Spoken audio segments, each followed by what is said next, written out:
We are talking safety officers here, and this is Can We Chat?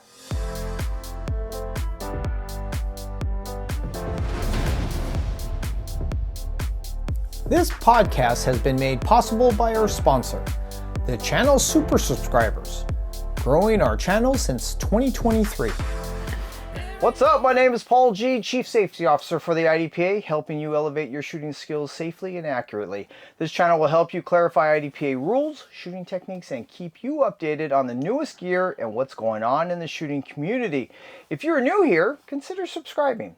We are here at the Western Regional with our very special guest and mentor, Fred Johnson. Fred, thanks for coming, man. Thanks for coming. Thanks for having me. So we worked the whole day in the rain. Oh my God. How'd that work out? This might be second worst day I've ever had on a range. Really? Are you serious? Because it was cold, wet, windy. I didn't even know what to think of it. It was so wet. It was bad. Sheepdog was probably as bad. I heard that was like almost under the water. It was underwater. We actually had bays underwater. So how do you actually shoot a bay or a stage underwater? You give a lot of allowances. Interesting. If I can't see the fault line, right, then you get an allowance. So you judge that by safety? Of course. Okay. Everything's safety based. So today, the water was absorbed quite well. Not on my bay. Okay. I think we're high. We had a pond. We had a pond at SP1.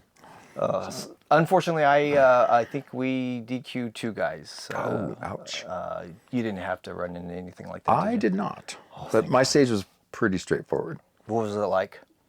Targets right, targets left, targets in the middle with vision barriers, which made it a little bit interesting.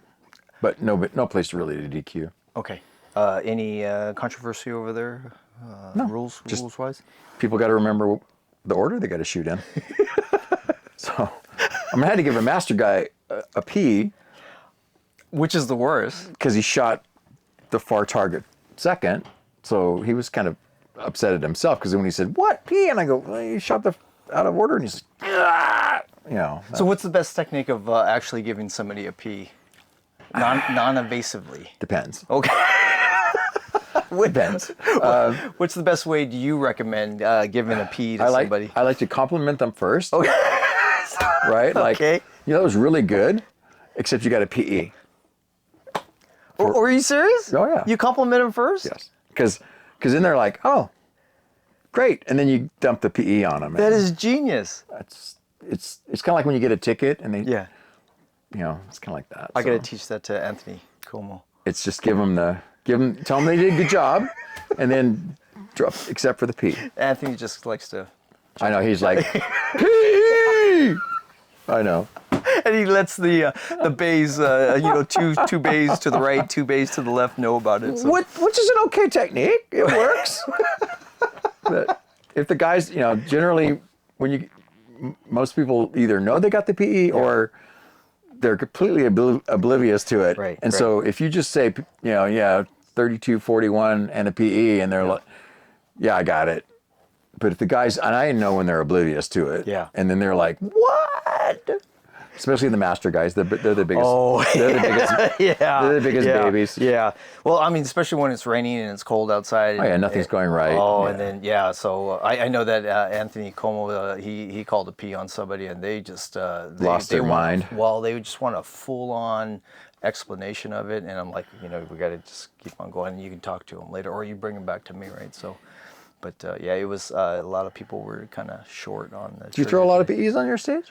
There were a few. It was just because the ground was getting a little spongy, and and ours, because the full stage was all backup, right? You start from the front. And retreating stage. Yes, that was brutal, right? So I was just worried about Anthony staying safe because he was in the front lines there. And you said you had 2 DQs on that? Yeah. All for 180 breaks? Actually, yeah.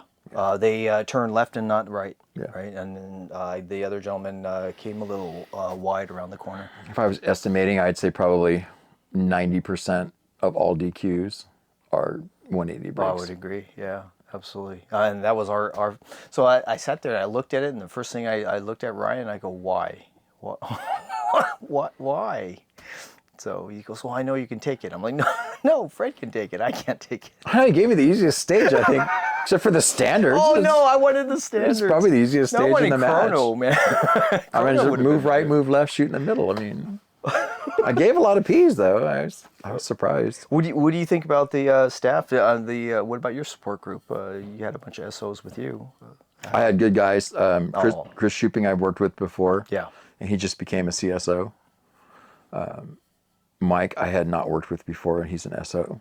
So he's pretty new into it. And he was basically along as a learning experience. Okay, so Mike's no longer with your bay. Did he? No, I think he's going to be there tomorrow. No. Did he take off early? To help you guys, I think, or somebody down. That's who we got. Somebody down the road. Yes, that's who we got. So we were sitting there, and I thought we were a well-oiled machine, and then next thing you know, Ryan comes up, oh, by the way, here you go. And I'm like, well, I'm not sure we need any help. Oh, he's very tuned in, guy. Yeah, oh, he was. Yeah, he's very tuned in. He's like asking me questions about, oh, did I see this right? And I go, yeah, you did. I just didn't call it. Oh, he wanted to help a ton, which she did. And I told him, if you see something I don't see, you yell it out. It's a safety. Everything is a safety issue. So that worked out really well. So this was day one of the general population, right? So, that's right. It was the rest of us shot. Awful long day. Thursday and Friday. Well, my day was long yesterday because I shot all day yesterday. So then tomorrow will be half day. I would yes. assume, right? So and it will be hopefully sunny. So you've been a safety officer for how long? Forever. Do you even remember when you started? See, when I started, all this was not gray. It was brown. Okay. Which is a lie, but I thought I'd tell it anyway. Did you even have to take an exam or certification? Oh, no, that was all that. Yeah. Okay, that was all there. We still had to do the same stuff. I took my SO class in Bakersfield with Glenn Yamato was the SOI then. And then that was 6 months after I started at IDPA. 6 months? 6 months. Wow, that's fast. Yeah. You just got in. Was there a reason why you wanted to become an SO so fast? It's kind of like most things I get involved with. It's like you're either all in or you're all out. So, I'm in shooting at the Prado Park. There are a lot of like marginal SOs, and I'm only new in the sport, but I know what guys know their stuff and what guys don't know their stuff. And you can, because I know the rules, I'm shooting it, I know the rules, and then it's like, I could do a better job than this. So I became an SO. And then there's a progression. You're an SO, then you want to be better. So then you want to be a CSO. So you wanted to make an impact, or you just wanted to make the sport better? Both. Very nice. Because coming from like doing youth sports as an official in youth sports, it's not fair to the shooters, just like it's not fair to the kids in youth sports to have officials that don't know the rules or don't apply the rules properly, and you're doing a disservice to everybody. So I noticed, and we all have, we have all experienced SOs that ruin your perfectly good match because you're standing there arguing a rule they should know. I'm one for progress, right? We get it going, get the shooter in, get the shooter out as quick as possible and safely as possible. Sitting around debating something. Safety first. Yes, absolutely, safety first. But a lot of them, they get into the conversation, and let's have that conversation while everybody just watches. Yeah. And I try to get past all that. Yeah. But I see that a lot, though. Because there's always one in every squad, it seems, and you just have to go with that. And I had to deal with it this match, so it happens. Is there a way that we can expedite that? Do you think with the maybe the stage description or no? It's all attitude of the shooter versus attitude of the safety officer. I mean, you can't change that. No, I ran. And I won't use the shooter's name because everybody knows who he is. But oh shit! Here we go. I was running a stage in Worlds. Yeah. And it was the first PCC Nationals, and a well-known high-level shooter messed the stage up, and he was livid when he got a PE for it. And he's saying, SO told me to shoot it that way. And I said, we don't tell you how to shoot stages. He said, well, one of you told me how to shoot the stage. And I had a 5-man team, and we all are about the same age, and we all have the same facial hair, and we're all wearing the same shirt and all wearing the same hat. And so I said, well, you can point out the shooter, the SO, and I'll be happy to ask him if he did that. But if you're just going to tell me one of you guys did it, I can't help you. Because you all look alike. Because we all look alike. So, white 60-year-old guys, right? So, I said, you take it up with the EMD, but that's the call stands. And so he went away, and then he came back to shoot the pistol match. Yeah. The next couple of days, and he came back and apologized to me. So it's just about how you handle it. I mean, he's yelling at me, and I'm like, dude, relax. I mean, what's the what caused you to do that? You've been shooting IDPA for like ever. But wouldn't you say that would be like more being very passionate about the sport rather than? Well, as long as the guy's the shooter's not abusive, I'm okay with it. Okay, all right. And if they're abusive, it's just like when I was doing youth sports, and you just say, dude, if you really want to go home, I can make that happen. That works? Oh yeah. Really? Oh yeah. And because they're either going to back off or they're going to say, fine, send me home, and you go, fine, you're home. Done. Simple yes or no. I've never done that, but usually when you say, when you remind them that they've crossed that boundary, then they're like, check their ego, and because it's all about ego. It's all about. That would be more code of conduct type of thing. Totally. Oh, absolutely. 100%. Oh. But again, it's not like I haven't been sworn at before, so. I don't think it would be the last. Yeah. So it's not going to get me. That's not going to get for me. That's not going to get a DQ. But DQ should hurt. A DQ should hurt the SO. It should make you go. It'd be painful to have to issue it. Oh. That's my mentality, and that's what I teach them in the SOI class. So, and I know that especially the DQ that we had today. I mean, we sat there. I'm like, but I mean, when somebody starts pointing a gun at you, right? You're still a little upset. So yeah, you want to reach for that Dairy Queen card pretty quick. Okay. Pretty quick. So for the subscribers that don't know what a safety officer is, can you let us know a little bit more about what a safety officer actually is? What he is? Yeah. What he should be. Okay. I would like that definition. He should be. Okay. So what he is whatever you see on the range at that day. All right. Let's just go with what he should be. What he should be. When I have new students, I tell them that, it's true. It's in the rule book in the very first paragraph. I think about, we're ambassadors. We're all ambassadors to the sport, and SOs particularly are. So don't be that guy. Don't be that guy that you go to a match and you spend, $1,000 to go there to win your $20 plaque, and some doofus SO is messing up your day. Wants to argue calls with you, wants to argue bullet holes with you.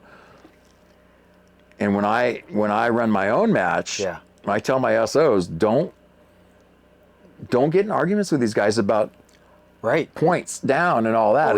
If it's that close that they want to argue about, give it to them. That could ruin a shooter's It ruins match. But it ruins everybody's day. Oh yeah, that's true. If you're in a squad and this guy's he's the drama queen, and he's going after everybody, and you're like, no one's having fun anymore. No. So I had it today on a squad, and I won't tell you who the shooter was, but one of the gals is asking me a question, and he's just jumping in, and she's like, dude, back off. I want to talk to the SO. So it's like, I want him to answer the question. I don't want you to answer the question. Yeah. And that's how some SOs are too, though. So everybody's got a personality, and you just have to learn to deal with the personality. Oh, that's tough. Because there's so many. And you can't get into this sport. Remember, we're all volunteers, right? Yes. You can't get into this sport with an ego and do this job, because somebody will bruise your ego. Oh, every time. And kidding me? You just have to let it roll. You just have to let it roll off. And whatever. Oh man. So you don't pay me enough to take the abuse, right? It's free, right? Yeah. How does one become an SO if they are interested? So, first step is contact your safety officer instructor. We're usually listed in, which I am, by the way, for Southern California. We are listed in the IDPA website. Also, most clubs, like on one of the clubs that I shoot and work at, I'm listed as the SOI. When I think about it, I try and make an announcement at the club match and say, if you guys are interested to be safety officers, joining the elite cadre of safety officers, then first step is an application, which I send the applicant. They fill it out, PDF form, send it back. If it's deemed acceptable, which there is a loose criteria. Right. They want you to have at least 6 to 8 matches done. Wow. Which to me is a little bit light, but I know I was early in. So how long do they get to have time to do those matches? Anytime. There's no time limit? No. So you could be in 3 months and do 6 matches. Yeah. And I would consider you as an SO applicant. So you're just looking for that experience. Right. The match experience. You can't come in one match and say, I want to be an SO. It's like you have no idea what you're doing. So it's not academic. No. So you just knowing the rule book is not going to get it. So the application is the start, and then once the application is accepted, I send the test applicant a link to the SO test. Right. Now that it's on them to pass the test, and it's open book test. It's 20 questions. It's not rocket science. Yeah. Though I have had guys fail it 3 or 4 times and then call me up and say, hey, what am I doing wrong? And then we talk about stuff and we get them squared away. And then once they've passed the test, they send me a certificate that they've passed the test. And then I have a field day with them, a range time with them. Yeah. So the range time can be a prepared range time, which I've done when I have got more than one student. Where we set up a stage and we run the stage and we cause cataclysmic errors so that they can see them. Okay. And then everybody gets to roll in and play the role, and we do that. When I only have one student, I either do it I put them in the match at Prado, or I put them in my match and let them run like 3 stages, and then How often do you have these classes, certification classes? It just depends on how many people. I don't schedule classes because then I get no people, one person. Mm-hmm. So it's just you hit me up, I send you the application, we do the whole process, and then I'll figure out when I can get you in field time. Right. So you know the rules of IDPAs. I used to think that rules are supposed to be black and white. Yeah. Yes. Oh or no? God, I wish. Oh, so I wish. So I got schooled this weekend, and I noticed that the stage 10, right? Yeah, you had that horizontal cover in there, and it's not just black and white, not just horizontal cover. You know, going through that stuff. Can you tell us and the subscribers what horizontal cover actually is? Okay, horizontal cover is defined in the rule book, but shooting from horizontal cover is implied, and for me that's a problem, because to me it's not a rule if it's just implied. Right. Because now we've opened the rule book up to our interpretation. So if there's no vertical edges on your horizontal cover, you're shooting it in tactical priority. In fact, in the rule book, it doesn't tell you what tactical priority is. It just says you're shooting it from a position to cover or in horizontal cover in tactical priority, or in the open in tactical priority. It's up to the shooter to understand what tactical priority is. So we're back to being ambiguous. Right. We all know that shooting targets in the open is close to far. Shooting targets from a position to cover is slicing the pie as you see the targets. Right.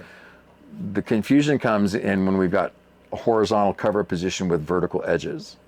Are you referring to like a window? Like a port, or in that stage 10, when you came around the corner, we had a vertical edge. Yes.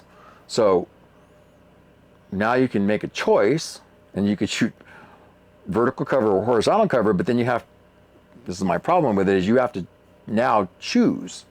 So the vertical cover, the sharp edge that you're talking about, was actually the wall. Correct. the There's a primary wall edge, and then we had a vision barrier. So then you barrel. come after the wall. Now we're talking about into. So this was the thing that I was fascinated with.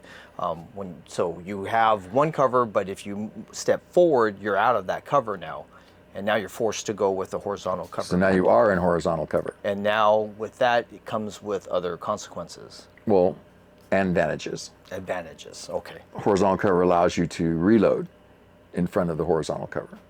Any reload. But you must engage targets in tactical priority, and if there's no longer a vertical edge, your tactical priority is close to far. So if you were still behind the primary wall, you see the first target that you see, you can engage it, and now that takes you into you can't do reloads in front of that tactical Well, reloads and stuff. that will be debated. Okay. So, but to me, it's like this is the debate. You have to choose one. Now, if they want to tell us that we can do both, fine. Then that's how I'll instruct it. But right now, that's horizontal cover is close to far. So, okay, that's interesting. So, as far as being a safety officer, do you think it's rewarding? I mean, what have you gotten out of being a safety officer? What? Because you keep on moving up in the ranking. What are you now? Well, I'm the SOI. Right. I'm a CSO, Yes. and I'm also now the state coordinator. So I mean, that is like as hard as all highly paid. Volunteer position. they give you a company car and privileges, God, I wish. flight.